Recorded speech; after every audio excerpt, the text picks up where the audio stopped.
A truly beautiful mind. Albert Einstein was born on 14th March 1879 in the Germany city of without any indication that he was destined for greatness. On the contrary, his mother thought Albert was a freak.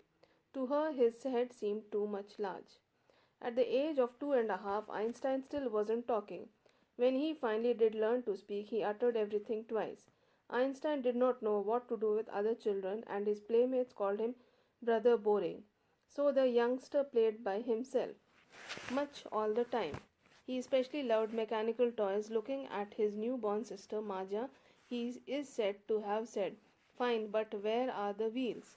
A headmaster once told his father that what Einstein chose as a profession wouldn't matter because he'll never make a success at anything. Einstein began learning to play the violin at the age of 6 because his mother wanted him to. He later became a gifted amateur violinist, maintaining this skill throughout his life. But Albert Einstein was not a bad pupil. He went to high school in Munich, where Einstein's family had moved when he was 15 months old, and secured good marks in almost every subject. Einstein hated the school's regimentation and often clashed with his teachers. At the age of 15, Einstein felt so stifled that he left the school for good.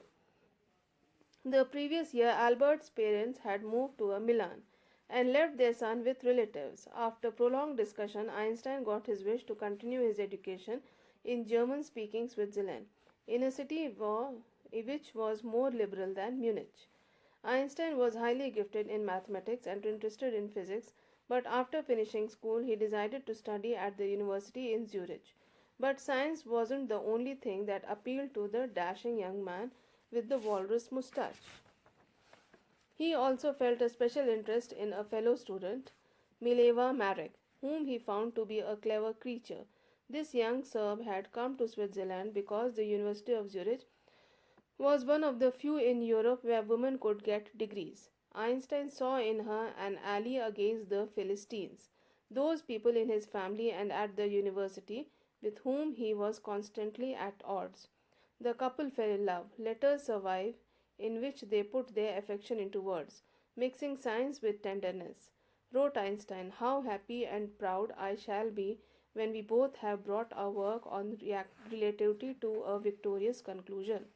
In 1900, at the age of 21, Albert Einstein was a university graduate and unemployed. He worked as a teaching assistant, gave private lessons, and finally secured a job in 1902 as a technical expert in the patent office in Bern, while he was supposed to be assessing the other people's inventions. Einstein was actually developing his own ideas in secret. He is said to have jokingly called his desk drawer at work the Bureau of Theoretical Physics. One of the famous papers of 1905 was Einstein's special theory of relativity, according to which time and distance are not absolute. Indeed, two perfectly accurate clocks will not continue to show the same time if they come together again after a journey if one of them has been moving very fast relative to the other. From this followed the world's most famous formula which describes the relationship between mass and energy. E is equal to mc square.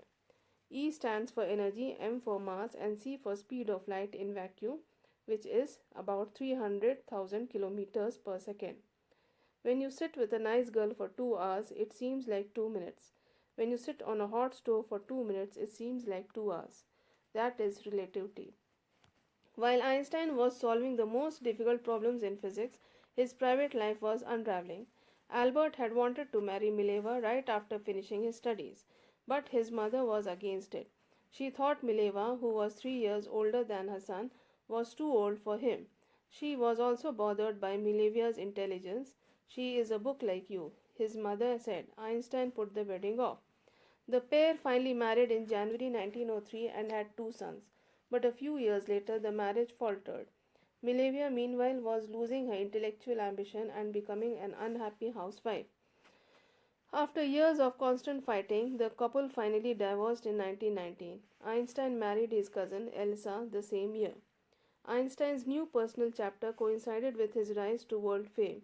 In 1915, he had published his general theory of relativity, which provided a new interpretation of gravity.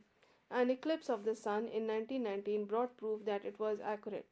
Einstein had correctly calculated in advance the extent to which the light from fixed stars would be deflected through the sun's gravitational field. The newspapers proclaimed his work as a scientific revolution. Einstein received the Nobel Prize for Physics in 1921. He was showered with honors and invitations from all over the world and lauded by the press. When the Nazis came to power in Germany in 1933, Einstein immigrated to the United States. 5 years later, the discovery of nuclear fission in Berlin had American physicists in an uproar. Many of them had fled from fascism, just as Einstein had, and now they were afraid the Nazis could build and use an atomic bomb. At the urging of a colleague, Einstein wrote a letter to the American President Franklin D. Roosevelt on 2nd August 1939, in which he warned a single bomb of this type exploded in the port very well destroy the whole port together with some of the surrounding territory. His words did not fail to have an effect. The Americans developed the atomic bomb in a secret project of their own and dropped it on the Japanese cities of Hiroshima and Nagasaki in August 1945. Einstein was deeply shaken by the extent of the destruction. This time he wrote a public missive to the United Nations. In it, he proposed the formation of a world government. Unlike the letter to Roosevelt, this one made no impact. But over the next decade, Einstein got more involved in politics, agitating for an end to the arms build-up and using his popularity to campaign for peace and democracy. When Einstein died in 1955 at the age of 76, he was celebrated as a visionary and world citizen as much as a scientific genius.